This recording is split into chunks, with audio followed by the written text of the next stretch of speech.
tonight's special guest is Jerry Seinfeld. So how have things been going for you? It's been going well.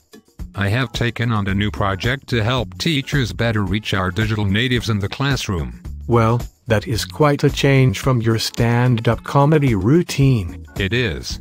But this is a cause that is important to me because we have a lot of teachers in our family, and I hear them talk about the digital divide between their students and the teachers all the time.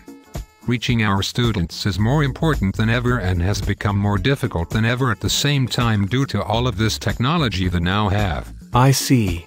It sounds like you have quite a passion for this undertaking. Care to explain to the audience what this is all about? Sure. We are a non-profit group of business, community, and teachers, and we decided to create a multimedia survival guide to help teachers become familiar with ways to engage their students by using media that is already native to the kids. We begin by breaking down the 4 sub-areas in our team which, by the way, is called Digital Citizenship Legal, and this is only one part of what we are looking at. We present important things to look for by using a comic strip approach to act as the medium for the teachers to come up to speed. We created a voice thread to monologue the comic strip, thus providing a little more depth and breadth to our comic strip as the characters encounter their various problems with the legal side of being good digital citizens. What to look for as our characters find themselves involved with their problems are the 4 sub-areas we break the comic into: digital etiquette, copyright infringement, plagiarism, and cyberbullying. I can see you are really into this, and I know we have to update our teaching methods to reach today's digital learners, or we will lose them to becoming marginal players in tomorrow's high-tech jobs. So go on, Jerry, this is your chance to talk to millions of people all at once. The floor is all yours. The first 2 cells of our comic are introductory.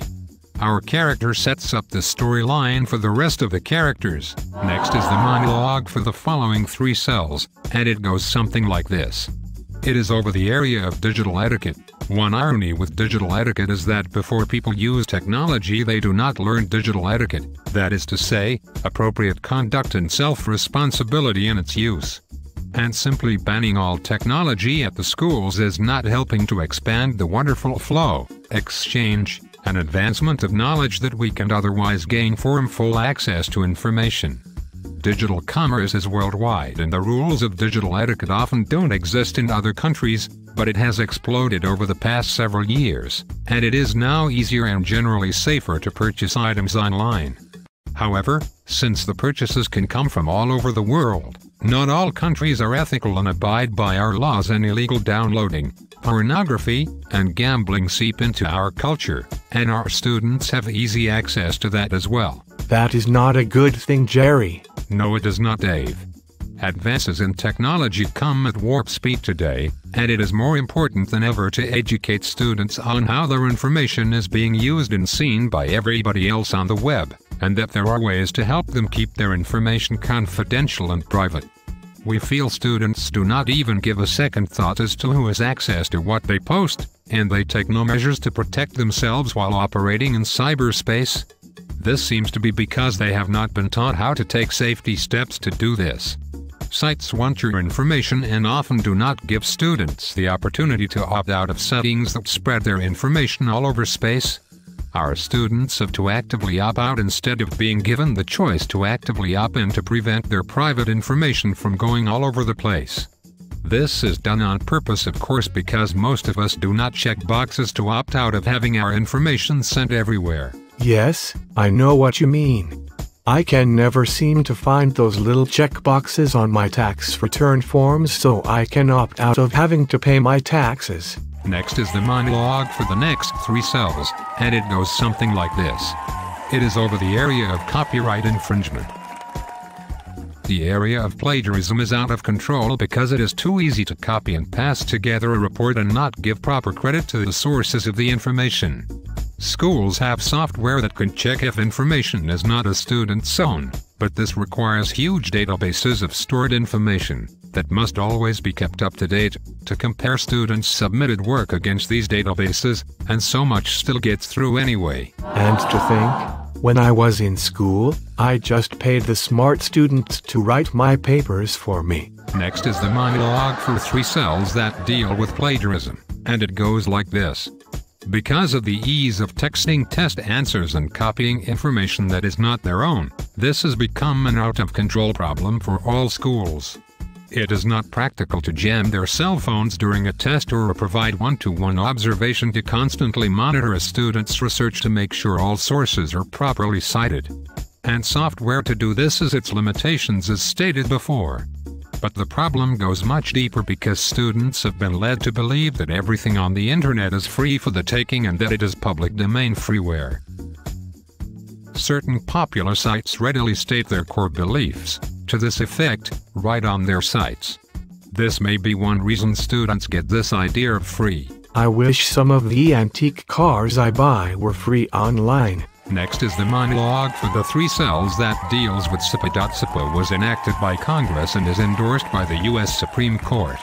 It stands for Children's Internet Protection Act and loosely stated that all school student-accessed computers have some sort of internet filter in place to prevent students from having access to harmful sites.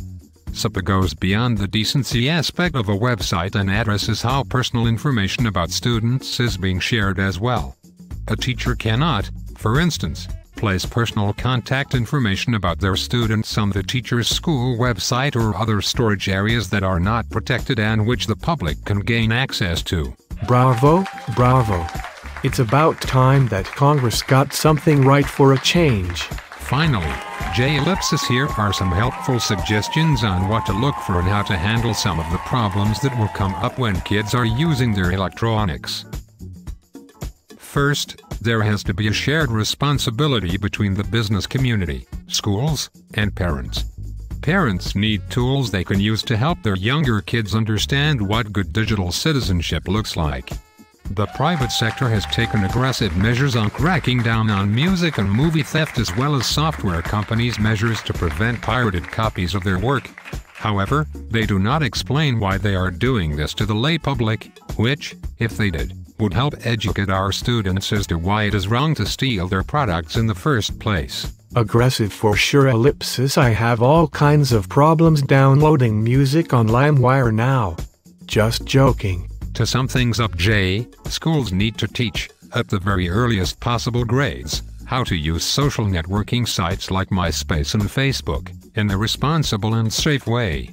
Protocols for a good digital citizenship should start early in a child's school career.